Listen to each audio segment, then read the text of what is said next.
welcome everyone to today's masterclass from Salesforce, our partner PhiX, and our trusted trailblazer E.ON One. And the topic for today is how E.ON One is driving sustainable growth with Salesforce Revenue Cloud Advanced.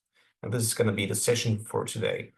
Now, before we start, a big thanks to all participants. I believe without your registration and your coming, we wouldn't be here today. And please enjoy the upcoming sessions. We have like almost over 90 attendees for today's session, which actually explains the importance of this topic for today. Before we start, and Salesforce, we have to say that this is our forward-looking statement. It only says that please do your purchasing decisions based on products which are generally available right now.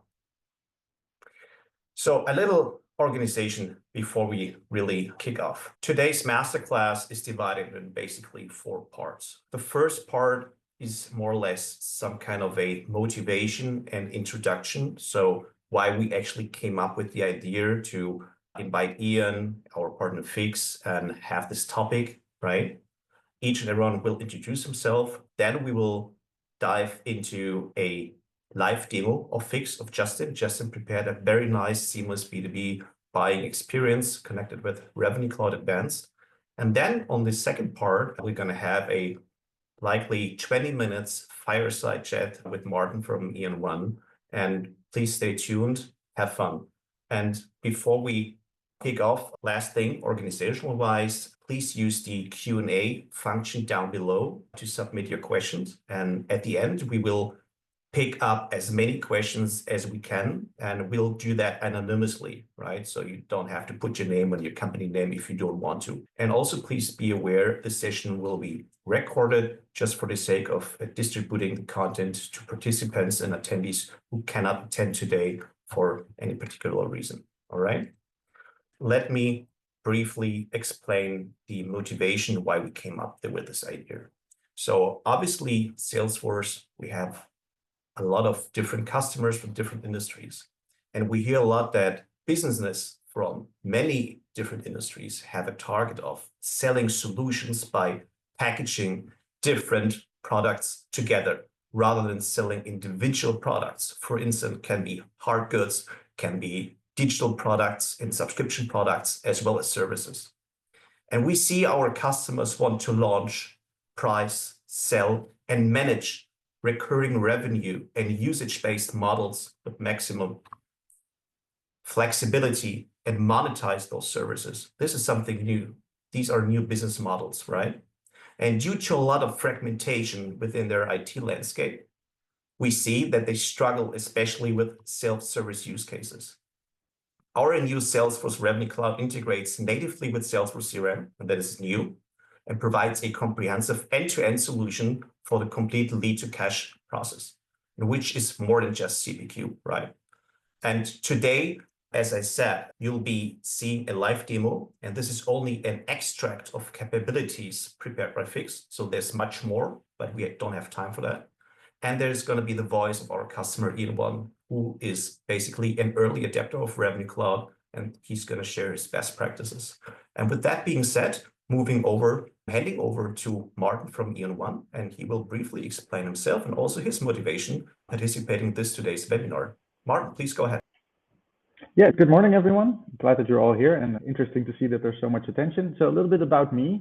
So I obviously work for E.ON One, part of the larger E.ON organization.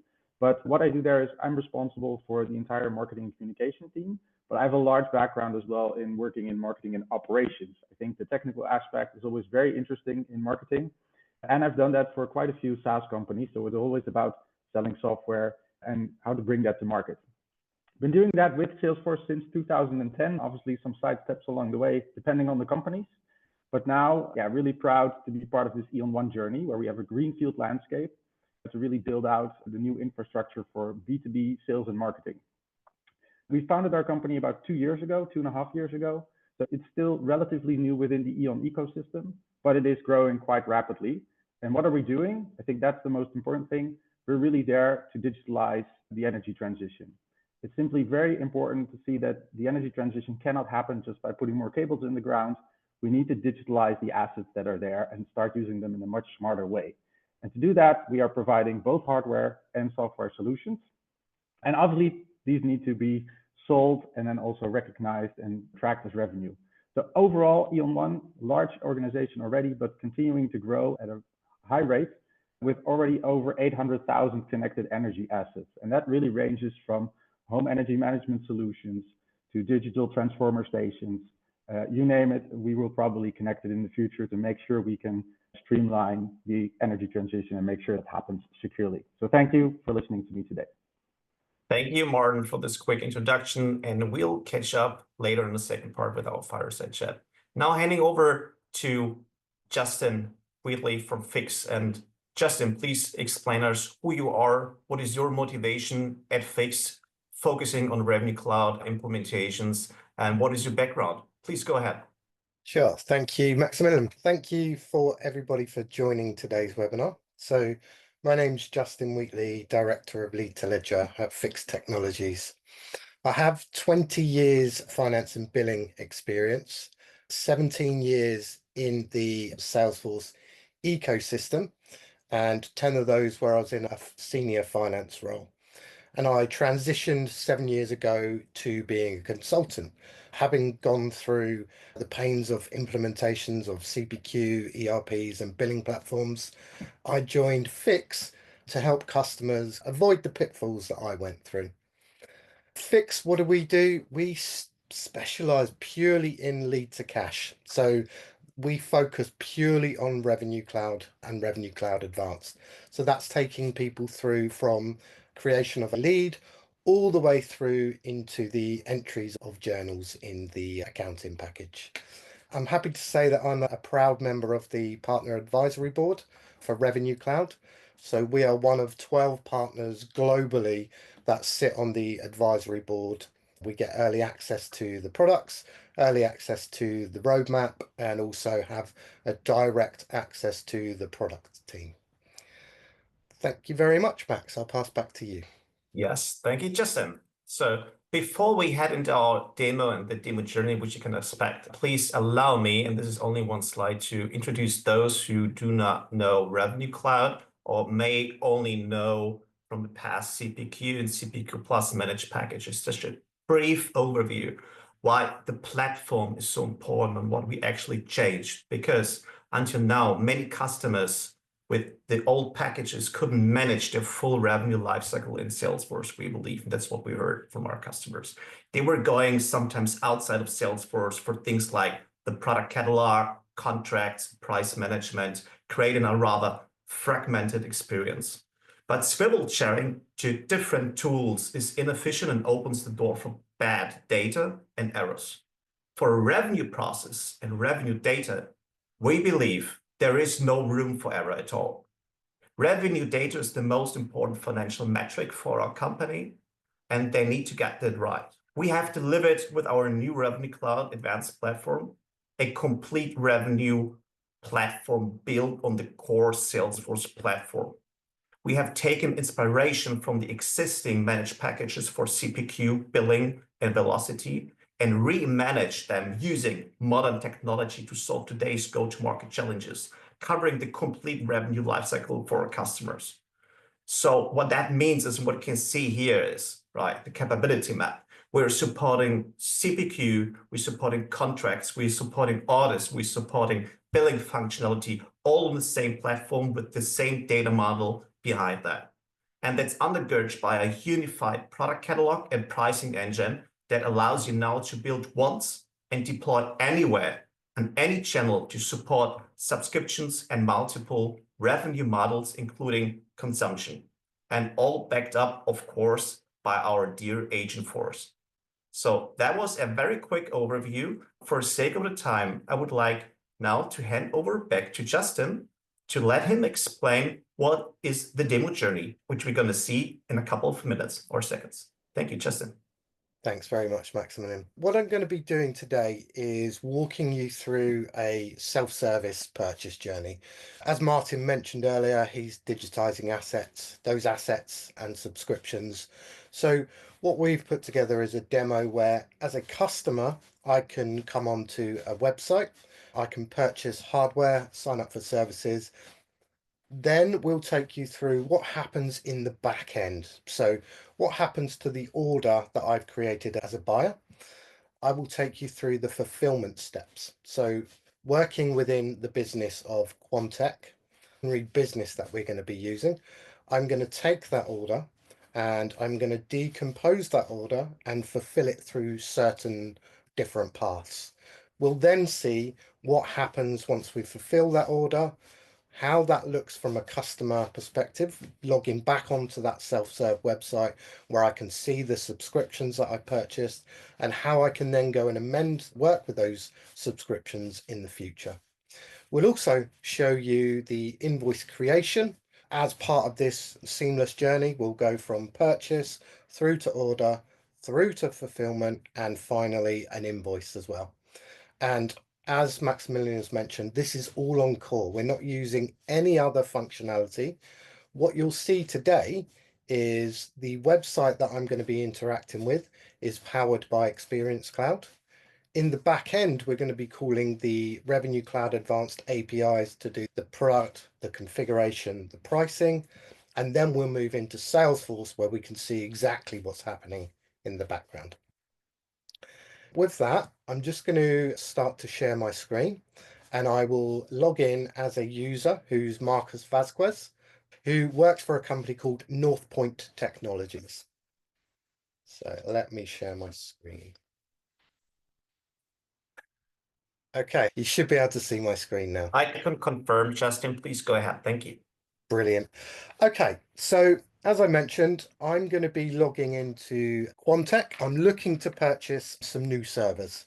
This is all powered by Experience Cloud. There's nothing else here powering this. This is all through Salesforce functionality. And what we're able to do is give a nice visual web page for somebody to log on to. It lists all of my products, so I can click on each of these. It will take me down into all of the products that we're selling, and it will show me the pricing. So let's just come back to here. I'm now going to log into the platform. So at the moment, I can see the products. I can see all sorts of news about Quantec, but I can't actually purchase anything until I log in. So let me just log in. Okay, after logging in, what you can see now is there are some sections that have appeared at the top. Utilizing Experience Cloud, we are now displaying sets of actions that are linking directly into Revenue Cloud Advanced. So the first thing I'm going to do today is I'm going to look at the products. So I'm looking to buy some new servers because we're a technology company. We need some more servers. Here I can see all of the products and I'm able to filter by products to go directly to the product that I want. I actually know that I'm after a rack server. So I'm going to click on the rack servers here, which will then display me my Quantum Pro R1U 100 server. It shows me my one-time fee. I can start to look at all different actions as part of this product. Okay, let's come back into our server.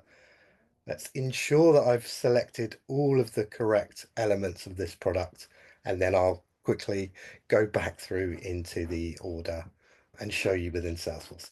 So the piece I'm looking for is to ensure that I have some software added, and I need to ensure that I have some services that are added.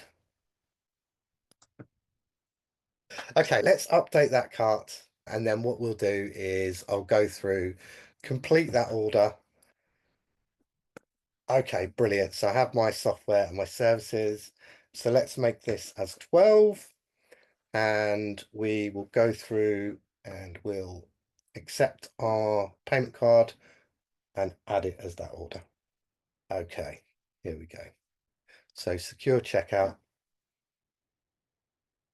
I will then get the order confirmation. Okay, so order acknowledgement. I have my order number as 1451. Let's now come back into Salesforce. We'll come to my account, Northpoint Technologies, and let's find that order 1451. Here we go. Okay, Now what we can see is we've got the order status as order confirmed. What that will do is that will create an activity for someone within the operations team to go and verify that order. So within the order, here's all of the details. They can ensure that the tax has been created correctly. If there's a PO number that is required, that is populated. If there's any information on there that needs to be populated, such as a different shipping address or a ship to contact, that's populated. So I'm going to go in and verify that. So that part of the job has been verified. I'm just going to navigate back to Marcus, and we should in a moment see, here we go. So here's my order. My order is successful, and it gives me the details, the breakdown of everything on that order. So as a customer, I'm fully aware that yes, my order has been accepted. So let's come back into this section and we'll look at the fulfillment now. And what we're going to do is see how my single order 1451 is now broken down into two fulfillment orders. So we see fulfillment order 756, which is for our hardware installation. And we see order number 757, which is for all of the actual hardware itself. Scrolling down a little bit more, we can see that we have a little bit more detail on these fulfillment orders. So fulfillment order 757, we can see has an ERP sales order number of 101057. Now what RCA does, which is brilliant, it also gives me a view of this fulfillment plan. So I'm just going to click on view fulfillment plan, which is going to take me down into this section here. And what this does is give me a visual representation of where I am in the process of fulfilling this order for Marcus. So we can see that I completed the customer order. There was a next section there, which is fulfillment, which has sent out a message into my ERP. The next step is it's waiting for shipping. We then move on to the installation milestones, which is where we'll create a job to go and install it. We'll then create some entitlements so that we can support the products. And the final thing we'll do then is generate an invoice. So that's the very final step. Okay, so as part of this, what I'm going to do is very quickly show you how I'm going to fulfill that order within my ERP. So I have a different set of teams working in my ERP, which is Dynamics 365. I'll just go to the sales orders and I will look for that order number, which is 0157. And this gives me all of the details of that order. I can go pick it, pack it, and then ship. So the departments will be working out of the ERP. So what I'm just going to do is go and post that and say that it's been shipped.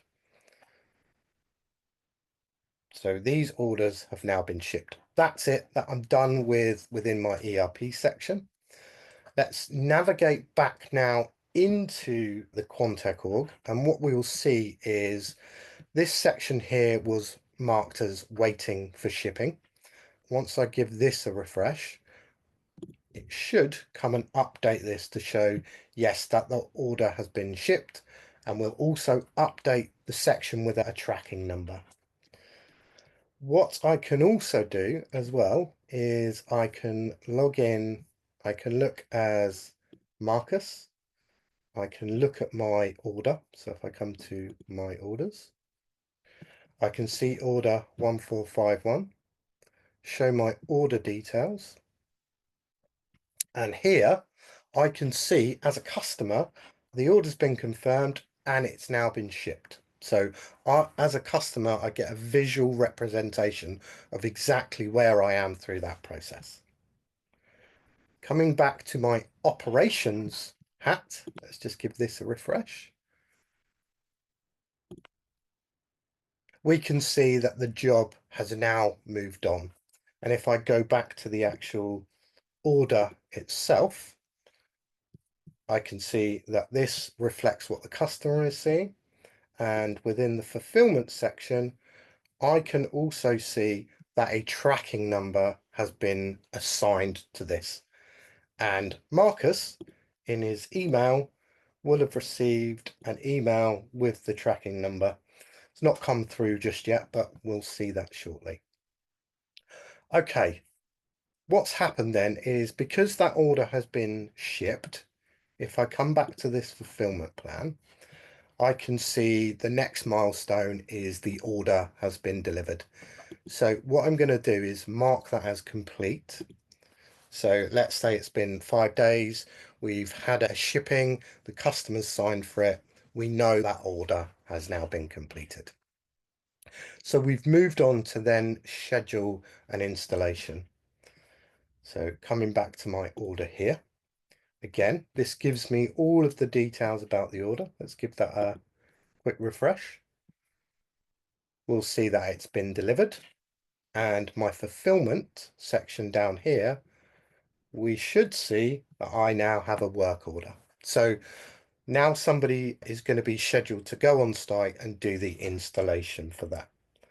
So what I'm going to do is just quickly mimic that I am an engineer. I've gone on site, I've installed it, I'm on my iPad, and I've now marked the job as complete. So marking that job as complete, again, because we're on the Salesforce platform, that is going to go and update my fulfillment plan and my order. So again, let's give this a refresh. We can now see that this order has been installed. It's complete. Let's come back to this fulfillment plan and we can see we've actually got to the end of the process and an invoice has been generated. So coming back into my account, what that's also done is within my finance section, I now have some invoices, but it's also created an asset. So I've just created this asset here, which is 1173, and that represents everything that Marcus has ordered. And what we can do is we can actually look at that asset and view the life cycle of that. So we can see today that I've ordered a quantity of 12, and we can see that the monthly recurring revenue is at $1,800 per month. So how does that look for me as Marcus, as the customer? Let's go back to Marcus's. So we can also see, as part of the process as finished, I've also received this invoice. So I've had a seamless experience. I've bought the product. I've been able to view the status of that product going through its fulfillment, and I've now got my invoice. Coming back into my website, what I can actually do, let's just give this a refresh so it shows it's complete. I can actually now go and view my subscriptions. So this is going to give me a real-time view into everything that I've purchased with Quantec. Okay, I've bought some subscriptions. The quantity of the subscriptions was a license count of 12. And what I can actually do now is within this manage subscription section, I can cancel, I can amend them, I can do add-on products. And that's all done directly within the platform, calling the Salesforce APIs. So let's just go to manage my subscriptions, and I don't see the button to manage it. So just on the consideration of time, what I'm going to do is I'll show you how that works within Salesforce very quickly, and then I'm going to pass back to Maximilian and Martin. We've seen how we can do it from a self-service perspective. Let's now say that we want to amend this. So again, this can be done from a customer perspective, but I'm going to amend it from the 23rd of June. What that will do is it will create me a quote. In the self-serve aspect, that will create a cart for me. I can come here and configure these products. And I can then do, let's make that up to 24. I'll save and exit that. Let's just do that very quickly. Okay. I'll then accept it. I won't go through the process of the provisioning side of it. I just want to show you what happens with regards to the assets at the end of it. So you can see the life cycle of the assets. So this has now created me an order. And let's come to my order, and I'm just going to mark this as activated. Again, this will go through a full fulfillment plan. So let's just mark this as activated. Okay, so that's now activated. Let's come back into our assets. We can have a look at this. This is the top section that we've done. Sorry, it's 173, my bad. Let's have a look at the software support for this and let's view it. And what we'll see is the change in the assets over time. So we can see I started off on 12 in May, and I've then gone up to a value of 24 in June. And we can also see how that is affecting the monthly recurring revenue. So as you can see, I've taken a journey from a self-service. We've had the ability to fulfill that order all within the Salesforce platform. We've called out to an ERP. We've done some fulfillment within the ERP and returned back within Salesforce. We've given our customer a view of exactly where that order is throughout the life cycle of it. We've got the ability to go and amend, and with the amendments, we can then track exactly the life cycle of that customer. That's it from me. I'm going to stop sharing my screen. I'm going to pass back to Maximilian and Martin for the fireside chat. Yeah. Thank you. Thank you, Justin. And Justin, can you give me a heads up if you can see my screen? Yeah, we can. Yes, we can. Fireside chat. So we've seen this in live demo. So plus now for the sake of the time, the second part is going to be this fireside chat, right, with Martin. And they're an early adapter. And what we would like to understand is the full arc of Martin's or E.ON One's RCA journey, like from the motivation to the implementation through the execution, through the lessons learned and sharing best practices as well as the outlook. Hence, we basically prepare a couple of questions, and I'd like to kick it off with the first one, Martin. Thank you, first of all, for joining this session. Martin, what were the key drivers or pain points that led E.ON One actually to select Salesforce Revenue Cloud Advanced in the first place? Yeah, thanks. I think that's, of course, where the journey started. So obviously, I'm a marketer, right? I come from, we need to see the marketing numbers.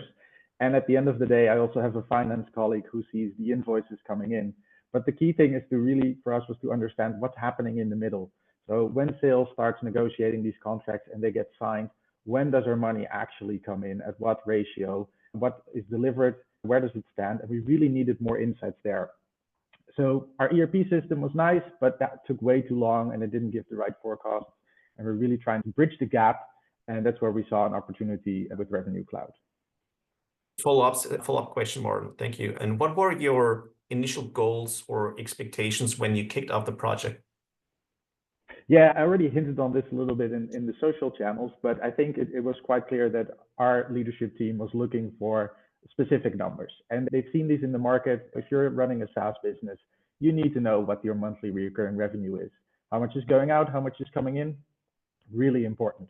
But also, indeed, the total contract values, the customer lifetime values. There were a lot of basic metrics that you want to have, but you don't get these as easily out of the old Salesforce setup that we had, because we were just selling a product and then that was it. The contracts were all there and the invoicing all went correctly, but just to get the system to report on this, you really need to specify what you've sold and what is it and how does the pricing model behind it work. That makes sense. So there's several solutions on the market, like it's quite fragmented, different vendors and stuff like that. Why did you choose Revenue Cloud Advanced over other CPQ or billing solutions? Yeah, so I think a couple of reasons. Obviously, I'm a very hands-on person. I'm still very operationally interested in how do things work. So I was looking for something to do this, and I joined some of the demos, and I saw Justin just did great demo. You just get a feeling of, yes, I see some bits and pieces that could really help out my organization. So I think that was, for me, really the first starting point. And then the second point as well was we already had the Salesforce architecture implemented with Sales Cloud. And this is the main thing. I've worked for some integration companies. it is a bit of work if you have to start connecting systems and connecting data models. It's totally possible, but it will take you some time. And this was actually built on the existing architecture, which for me was like, that's going to make it a lot easier to connect our revenue efforts to our already existing sales efforts. So All right, it totally makes sense. Yeah. And just the third one, I think we also had a really good partnership with Salesforce already in setting this up. So I think that's also really important that you do have a good partnership, but also technology expertise available to do that. Yeah, thank you so much. And I think the bottom line here is, I think as an existing Salesforce CRM customer, having Revenue Cloud on the same data platform, that only makes sense. So in all transparency, it is the best start if you have a Salesforce CRM already and all the metadata available, right? Thank you for the motivation. So let's talk about your implementation journey. As I said, you were quite an early adapter, right? Could you walk us through your implementation process? What phases or milestones did you define, or any KPIs? Can you elaborate on that, please? Yeah, and you've been there for the journey. So I would say we started a bit wild for us. I'm always quite eager. Let's get something going. Let's get a few licenses and let's try this. I was really used to seeing a lot of plug and play inside of Salesforce, where you activate a module and then it walks you through all the setup steps. These were definitely there for Revenue Cloud as well, but I would say they're certainly a lot more complicated and you really need some good expertise on implementing it. So we initially looked inside of our entire E.ON organization, which definitely has a couple of really smart Salesforce people in there, but nobody had the CPQ history or any Revenue Cloud experience because it was just brand new. So we reached out to our partner, Routine Automation. They did have CPQ experience, and I think that was a really good step forward, is find the right partner there that really guides you through the process. And that's how we got it going, looking at how does our pricing work, how do we implement that in the system, what different models do we have. And I think that was the first steps we took to get going. And then we went really fast, but we also tried to keep it relatively small. So let's really focus on getting our revenue numbers correct before we expand into all the other features and functionalities that RCA has. Because all right. So bottom line here is having an experienced partner who's enabled. I think this is crucial to set things up. Thank you for that. And talking about the alignment between business and IT, what was your approach during the implementation? Is there any advice you can give us? I would say maybe my advice might not be the best because we don't have a central IT department at E.ON One. So we really run the operations out of marketing team, work very closely together with sales and finance. But actually, Salesforce is user-friendly enough that I can still understand it and we can get it going as long as you have a good partner to help you implement the technical challenges. So we didn't have to coordinate too much with our IT teams except for getting more licenses, which they are controlling for us. Well, were there like any surprises or something unexpected during the rollout? Yeah, I think plenty. Obviously, we didn't know exactly what to expect because we jumped on the train quite early and really wanted to try it. But I think for us, really learned a lot from the documentation on how should you do pricing, because I really feel that Salesforce tried to cover all the bases. And this is also important. You are also selling software. So the model is really well built for selling software, which is what you want to copy. But for us, really, if we're talking about milestones or big wins, I think the first time we saw a monthly recurring revenue number, that was like, aha, that's really cool. Also fair to say that it wasn't exactly the right number yet. So it needs some tweaking with the data to make sure that everything is set up correctly. But it showed us that there was the right value and that we wanted to continue down this path. Oh, very well. So it's a rather nice MVP approach you took there, right? Very agile. Correct. Thank you for that. Moving over to sharing best practices and collaboration. Prepare some questions for that. First one is, what best practice would you recommend to other companies starting their Revenue Cloud journey? Yeah, so I think really important, we actually have multiple companies in our portfolio and some of them are using our Salesforce setup as well. So it's really important to focus where you want to start. So we decided to start with our central product that we can completely own ourselves. And then the next step was really to understand your pricing model. And I know you all think maybe I know my pricing model, but trust me, as soon as you start putting in data in your system, you're like, oh, I didn't realize that sales actually sold that in such a manner. And I learned about things like ramp-up pricing, derived pricing, volume-based discounts, and all of those have to be factored into the system. So it's really important that you understand what are you offering and try and get that noted down clearly and aligned with the different departments. So that was for us big effort. You can do that internally, but you really need to have that before you start asking your partner, this is what I need out of Revenue Cloud. Totally makes sense. Yeah, and I think the second thing is, like I said, don't assume the plug and play here. Pricing models are quite complex, and to set those up, you really need some expertise. So make sure you find the knowledge there and go down that path. And I would say, run some small tests. Justin just gave a great demo. I think that kind of shows if you're also doing a front end. We started mainly in the back end.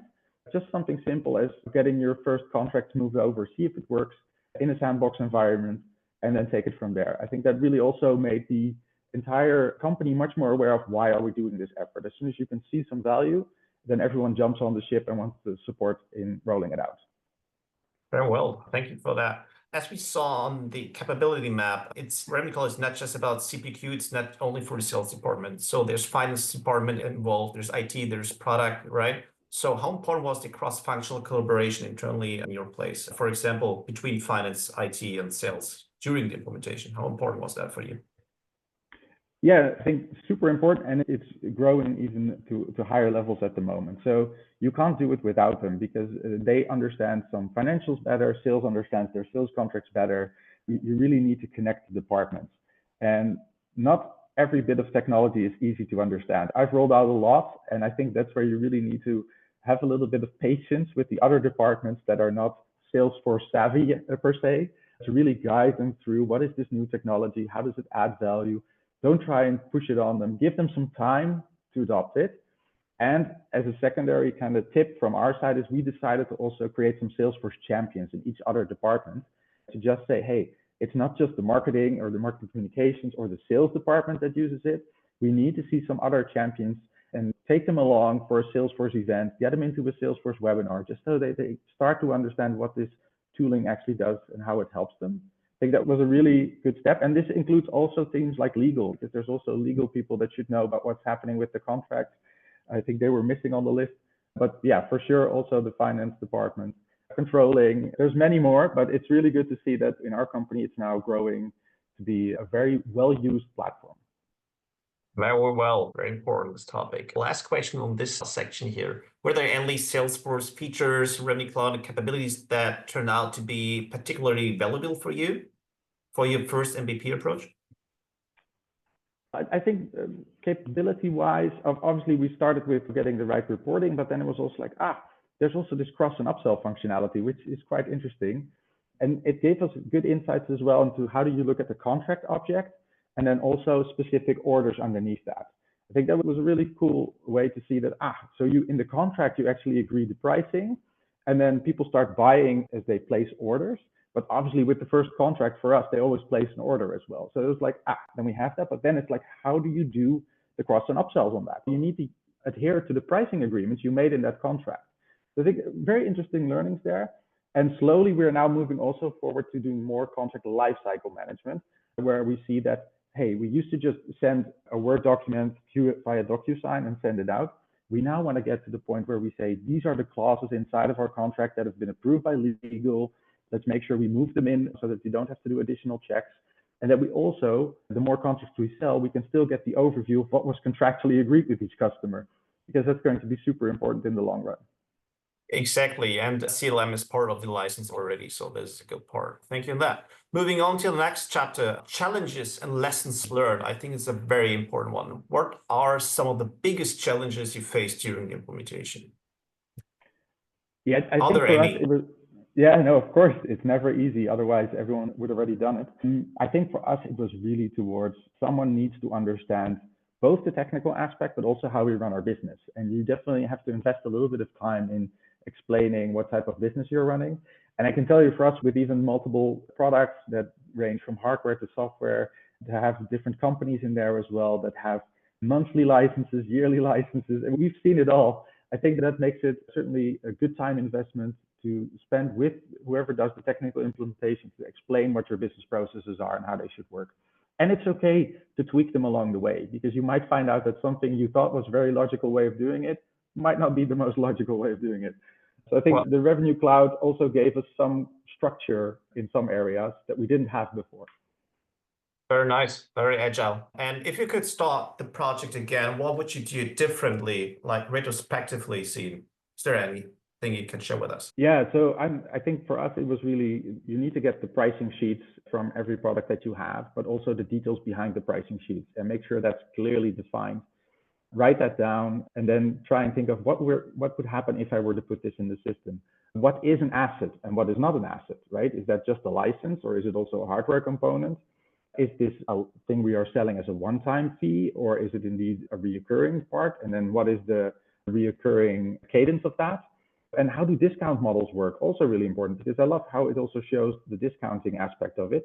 And do we need any rules around that? How do we agree with sales on who approves what?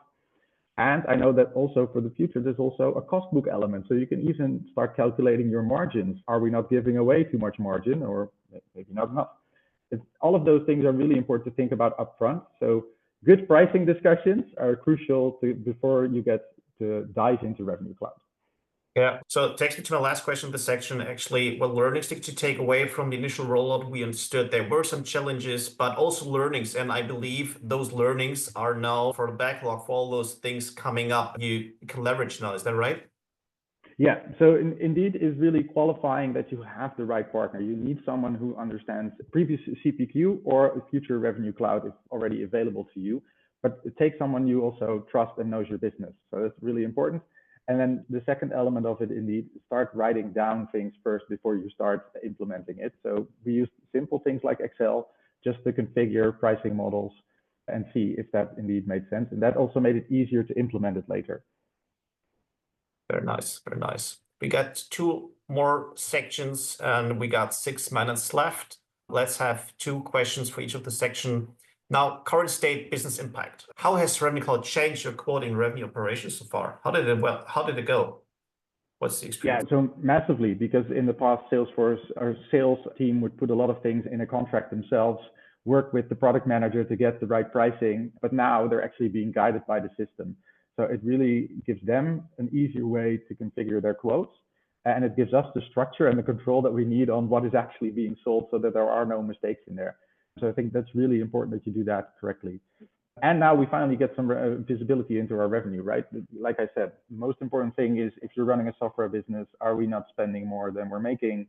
Let's make sure we do that in a very smart way and grow our business, but also be ready for scale. What if something really flies? How do you then make sure that the system can process not 10 of these quotes, but suddenly can process 1,000 of them? Definitely see the potential there that Salesforce can do that. At the very beginning, I said the motivation part of ours is that we see a lot of fragmentation in the IT landscape, a rather cumbersome user experience jumping from one system in the other. I hear you saying that now you have a rather seamless experience in the Salesforce engagement layer from the account opportunity to the whole CPQ part, as well as contracts and CLM. I believe you already saw improvements in efficiency, transparency, or also the user experience from the feedback you got from your colleagues. Is that right? Yeah, for sure. And I think it's not just our colleagues, it's even E.ON is a large company and we're quite unique in doing B2B sales efforts. I think we do a great job at that. And other companies are looking towards us for what's this process that you've implemented. And I think this is a very scalable thing and exactly what we try to do with other solutions to make sure that you can roll it out to the next ecosystem partner or the next company within the group and just grow it from there. So it's definitely on the right track. We have the foundation now, and we will keep investing in this for the foreseeable future as well, because there are many more features that we can explore that would add value to us. But it's picking the right ones that really have priority, and of course, revenue comes first for us as well. Perfectly. Brings me to my last question. Looking ahead, what are your next steps and long-term goals for the Revenue Cloud Advanced before we move into the Q&A session? Yeah, so like I said, of course, the contract lifecycle management, contractual part, we do that manually now, and legal resources are expensive. So the more I can automate there, the better, and it would definitely save a lot, and also get our legal people to really work on the interesting topics, but also automating the renewal process. So I think Justin showed like nicely, like you can have a front end for your customers. It would be great if we can just have our customers renew their own subscriptions. I think that's definitely something we want to achieve.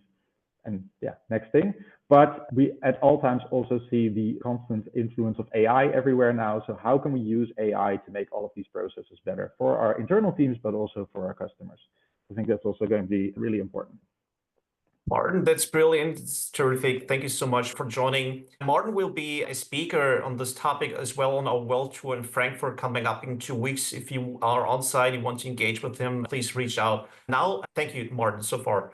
Now let us take the last couple of minutes for a Q&A, and my video tool is driving me nuts. But we got a first question. And Justin, I would like you to answer the question. The first one is, we've seen within the Revenue Cloud process within your demo a work order being created. The question was, the work order process is part of Revenue Cloud or Field Service Lightning?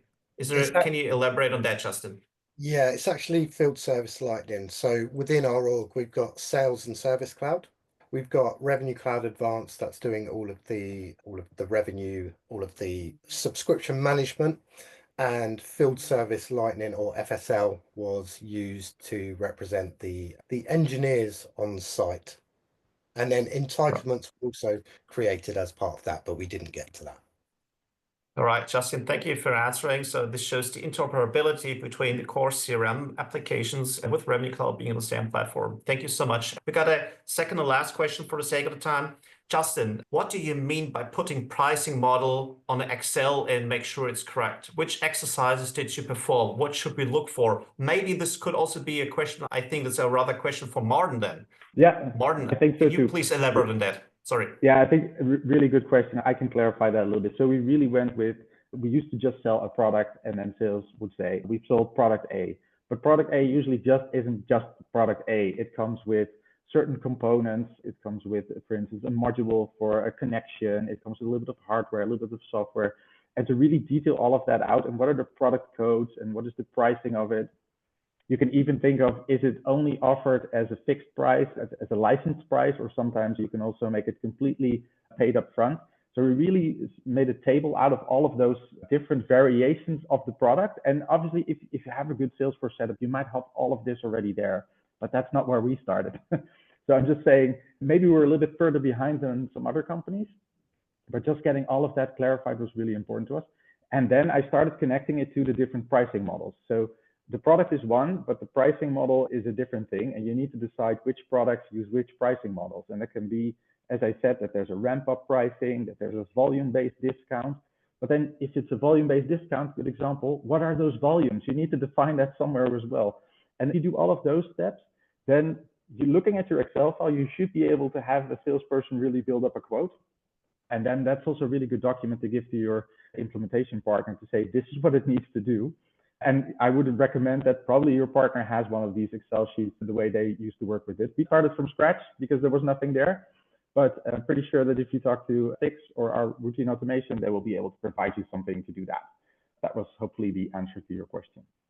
Thank you, Martin, so much. We're almost on time. We got 1 minute past 12 here, CET in Germany time. We would like to, first of all, thanks so much for the preparation you've done, Martin and Justin from PhiX. I really appreciate that. I said that we're going to be on site on World Tour in Frankfurt in 2 weeks' time. And please use this little QR code here to share your feedback. You just scan it with your mobile phone. There's a very brief Google Sheet behind that. We want to improve our webinars and the sessions and the content. So we would really appreciate it if you give us a quick feedback. And with that, just leave that for a couple of more seconds.